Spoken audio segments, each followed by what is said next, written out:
গত 20/8/2024 তারিখের মধ্যরাতে কোনো প্রকার পূর্ব আভাস ছাড়াই ইন্ডিয়া তাদের ত্রিপুরার বাঁধ ছেড়ে দিয়েছে।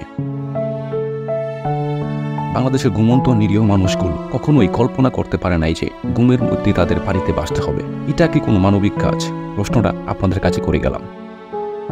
আমরা জন্মের পর থেকে শুনে আসছি ইন্ডিয়া আমাদের বন্ধুরাষ্ট্র। এটাই কি তাহলে তাদের বন্ধুত্বের নিদর্শন? 1971 সালে 25শে মার্চ রাতে পাকিস্তানিরা ঘুমন্ত নিরীহ বাঙালির উপর হামলা করেছিল অস্ত্রশস্ত্র আর গোলাবারুদ নিয়ে। আর এখন ইন্ডিয়া করলো পানি দিয়ে। তাহলে ইন্ডিয়া এবং পাকিস্তানের মধ্যে পার্থক্যটা কোথায়? তারা সবাই তো শুধু আমাদের উপর হামলাই করে যাচ্ছে, তারা নিজেদের সুবিধা অর্জনের জন্য। আমরা কি শুধু বারবার হামলার শিকার হয়ে যাব? এর থেকে কি পরিত্রাণের কোনো উপায় নেই?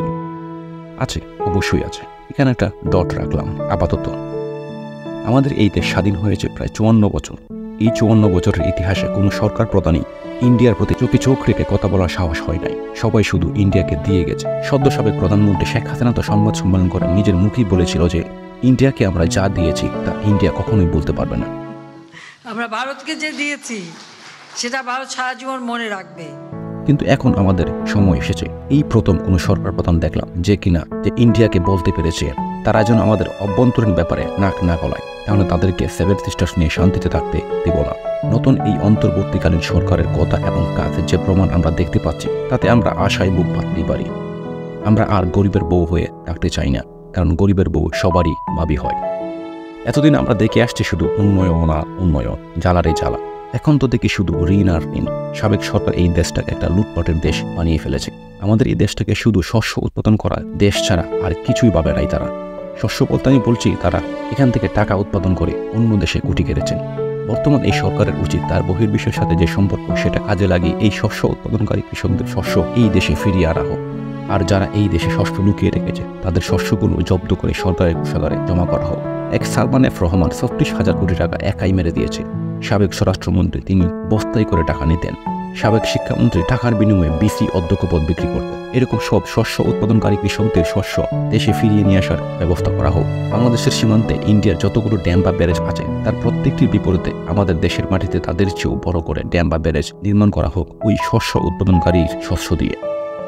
আমরা একটা স্বাধীন সার্বভৌমত্ব রাষ্ট্র। আমরা ইন্ডিয়ার চোখ রাঙানি আর দেখতে চাই না।